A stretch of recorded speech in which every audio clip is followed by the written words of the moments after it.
Good evening दोस्तों, infra updates में आपका स्वागत है। चलिए फटाफट शुरू करते हैं आज के इंफ्रा अपडेट्स। पहली खबर की बात करें तो पहली खबर आ रही है कर्नाटका से, जहां central arecanut and cocoa marketing and processing cooperative limited, जिसे कैंपको के नाम से भी जाना जाता है, उन्होंने कर्नाटका के दक्षिण कन्नड़ डिस्ट्रिक्ट में कर्नाटका का पहला चॉकलेट पार्क सेटअप करने का प्लान किया है और इस चॉकलेट पार्क का कंस्ट्रक्शन जल्द ही शुरू होने वाला है। दोस्तों, कैंपको की बात करें तो ये इंडिया की एक लीडिंग चॉकलेट और कोको प्रोडक्ट्स मैन्युफैक्चरिंग कंपनी है और ये कंपनी अपने खुद के ब्रांड और नेस्ले के लिए प्रोडक्ट्स मैन्युफैक्चर करती है। दोस्तों, कंपनी के ऑफिशियल्स ने बताया कि चॉकलेट पार्क में अभी 30 करोड़ रुपीज में अप्रॉक्स 2.5 एकड़ लैंड में फैले वेयर हाउस को कंस्ट्रक्ट किया जा रहा है, जिसमें चॉकलेट्स के लिए रिक्वायर्ड रॉ मटेरियल्स को स्टोर किया जाएगा और वेयर हाउस के कंस्ट्रक्शन कंप्लीट होने के बाद अप्रॉक्स 4 करोड़ रुपीज में चॉकलेट पार्क को सेटअप किया जाएगा और बाकी रिक्वायर्ड बेसिक एमिनिटीज भी डेवलप की जाएंगी। दोस्तों, ये उम्मीद करते हैं कि नए बनने वाले चॉकलेट पार्क से कर्नाटका के टूरिज्म को बूस्ट मिलेगा, साथ ही साथ आसपास के लोगों के लिए एम्प्लॉयमेंट अपॉर्चुनिटीज भी डेवलप होंगी।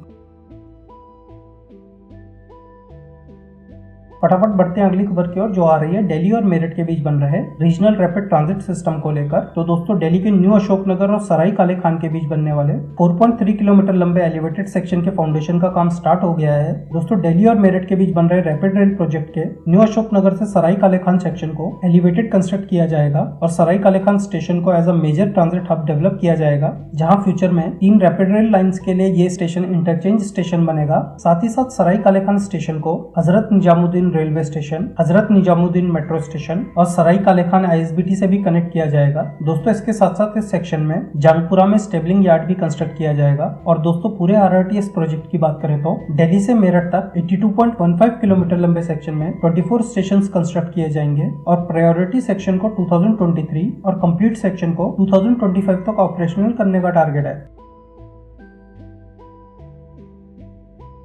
बढ़ते हैं अगली खबर की ओर, जो आ रही है rail India technical and economic service limited से, जिन्हें अहमदाबाद और मुंबई के बीच बन रहे 487 किलोमीटर लंबे हाई स्पीड रेल कॉरिडोर में कंटिन्यूअसली ऑपरेटिंग रेफरेंस स्टेशंस को स्टैब्लिश और मेंटेन करने के लिए national high speed rail corporation limited ने कॉन्ट्रैक्ट अलॉट किया है। दोस्तों, continuous operating reference station technology को मेनली सर्वेइंग, मैपिंग और पोजिशनिंग के लिए यूज किया जाता है और ये काफी एडवांस टेक्नोलॉजी है जो कि सर्वेइंग एक्टिविटी की एफिशिएंसी और एक्यूरेसी को इम्प्रूव करने में मदद करती है। दोस्तों, कॉन्ट्रैक्ट डॉक्यूमेंट के अकॉर्डिंग राइट्स को 508 किलोमीटर लंबे मुंबई से अहमदाबाद के बीच बन रहे हाई स्पीड रेल कॉरिडोर के 21 किलोमीटर लंबे अंडरग्राउंड सी टनल को छोड़कर 487 किलोमीटर लंबे कॉरिडोर में कंटिन्यूअसली ऑपरेटिंग रेफरेंस स्टेशंस को स्टैब्लिश और मेंटेन करना है। और दोस्तों, इस कॉन्ट्रैक्ट की टोटल कॉस्ट 68 करोड़ रुपीस है।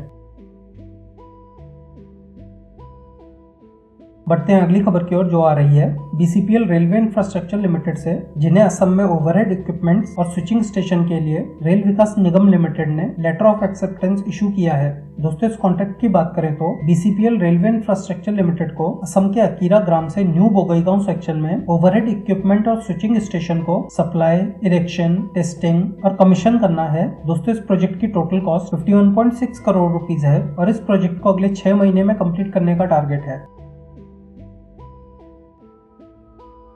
बढ़ते हैं अगली खबर की ओर, जो आ रही है टेस्ला से। तो दोस्तों, आप लोगों को याद होगा कि कुछ दिन पहले मैंने आप लोगों को बताया था कि टेस्ला इंडिया में इस साल जुलाई से मॉडल 3 की सेल स्टार्ट करने वाला है और जिसके लिए बुकिंग जल्दी स्टार्ट होने वाली है। तो दोस्तों, फाइनली टेस्ला ने इंडिया में एंट्री कर ली है और उन्होंने Tesla Motors and energy private limited के नाम से बैंगलोर में कंपनी को रजिस्टर करवा लिया है। और दोस्तों, ये भी न्यूज निकल कर आ रही है कि टेस्ला जल्द ही बैंगलोर में इंडिया में अपने पहले रिसर्च एंड डेवलपमेंट सेंटर को सेटअप करने जा रही है। दोस्तों, अभी तक मिली इन्फॉर्मेशन से पता चला है कि अभी टेस्ला कार्स को as completely built unit import करेगा और इन कार्स को डीलर्स के थ्रू ना बेचकर ऑनलाइन सेल्स पे फोकस करेगा। दोस्तों, इससे रिलेटेड जैसी ही और डिटेल्स मिलेंगे मैं आपको आने वाले अपडेट्स में बताता रहूंगा। बढ़ते हैं अगली खबर की ओर, जो आ रही है ग्रेटर नोएडा और नोएडा के बीच बन रही नई लिंक रोड को लेकर। तो दोस्तों, काफी डिलेस के बाद फिर से इस प्रोजेक्ट का कंस्ट्रक्शन स्टार्ट हो गया है। दोस्तों, इस प्रोजेक्ट की बात करें तो ये 4 लेन रोड नोएडा सेक्टर 145 को नॉलेज पार्क 3 से कनेक्ट करेगी और साथ ही साथ परी चौक के ट्रैफिक कंजेशन को कम करने में मदद करेगी। दोस्तों, इस प्रोजेक्ट में 4 लेन रोड का कंस्ट्रक्शन कंप्लीट किया जा चुका है और बाकी बची 2.5 किलोमीटर अप्रोच रोड को कंस्ट्रक्ट किया जाना है, जिसमें हिंडन रिवर पर ब्रिज का कंस्ट्रक्शन शामिल है। दोस्तों, इस बचे हुए काम के लिए 65 करोड़ अलॉट कर दिए गए हैं और जल्दी से अप्रोच रोड और ब्रिज का कंस्ट्रक्शन कंप्लीट कर लिया जाएगा। दोस्तों, कंप्लीट होने के बाद ये रोड परी चौक के ट्रैफिक कंजेशन को कम करने में मदद करेगी, साथ ही साथ नोएडा और ग्रेटर नोएडा के ट्रेवल टाइम को कम करने में मदद करेगी। बढ़ते हैं अगली खबर की ओर, जो आ रही है नवी मुंबई से, जहां डीपी वर्ल्ड 1000 करोड़ रुपीस की इन्वेस्टमेंट करके फ्री ट्रेड जोन कंस्ट्रक्ट करने जा रहा है। दोस्तों इस फैसिलिटी की बात करें तो इसमें 1 million square feet covered storage facility के साथ साथ cargo handling facility, specialised multi product and temperature control warehouse, container yard और कमर्शियल बिल्डिंग को कंस्ट्रक्ट किया जाएगा और इस प्रोजेक्ट को आने वाले 14 मंथ्स में कंप्लीट कर लिया जाएगा। दोस्तों इंपॉर्टेंट लोकेशन में होने के कारण ये फैसिलिटी इंडिया को एक्सपोर्ट हब बनाने में मदद करेगी। साथ ही साथ इस प्रोजेक्ट की मदद से electronics, IT, telecom, pharmaceuticals, chemical and petrochemicals, machinery, agri and foods और मेटल सेक्टर में होने वाले ट्रेड को बूस्ट मिलने की उम्मीद है। बढ़ते हैं अगली खबर की ओर, जो आ रही है बॉक्स एलएनजी प्राइवेट लिमिटेड से, जिन्होंने Netherland based bio energy system supplier company host के साथ मिलकर इंडिया में कंप्रेस्ड बायोगैस प्रोजेक्ट सेटअप करने का प्लान किया है।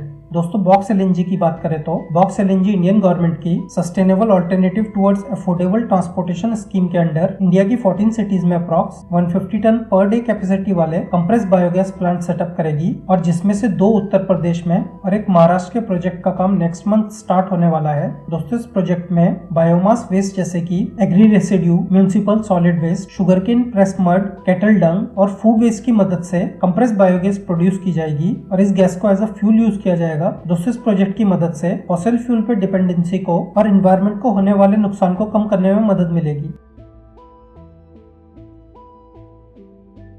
बढ़ते हैं आज की आखिरी खबर की ओर, जो आ रही है अजेक्स इंजीनियरिंग को लेकर, जो कि सेल्फ लोडिंग कंक्रीट मिक्सर बनाने वाली दुनिया की सबसे बड़ी कंपनी है। तो दोस्तों अजेक्स इंजीनियरिंग बैंगलोर में 100 करोड़ रुपए की इन्वेस्टमेंट करके 20 एकड़ लैंड में अपनी नई फैक्ट्री को सेटअप करने जा रही है। दोस्तों कंपनी के ऑफिशियल्स ने बताया कि factory annually approx 100 boom pumps और 50 स्लिप फोम पेवर मैन्युफैक्चर करेगी, जिससे न सिर्फ इंडिया की डिमांड को फुलफिल किया जाएगा बल्कि ग्लोबल डिमांड को भी फुलफिल किया जाएगा। साथ ही साथ उन्होंने बताया कि ये फैक्ट्री इंडियन गवर्नमेंट के आत्मनिर्भर भारत इनिशिएटिव को बढ़ावा देगी, साथ ही साथ आसपास के लोगों के लिए एम्प्लॉयमेंट भी जनरेट करेगी।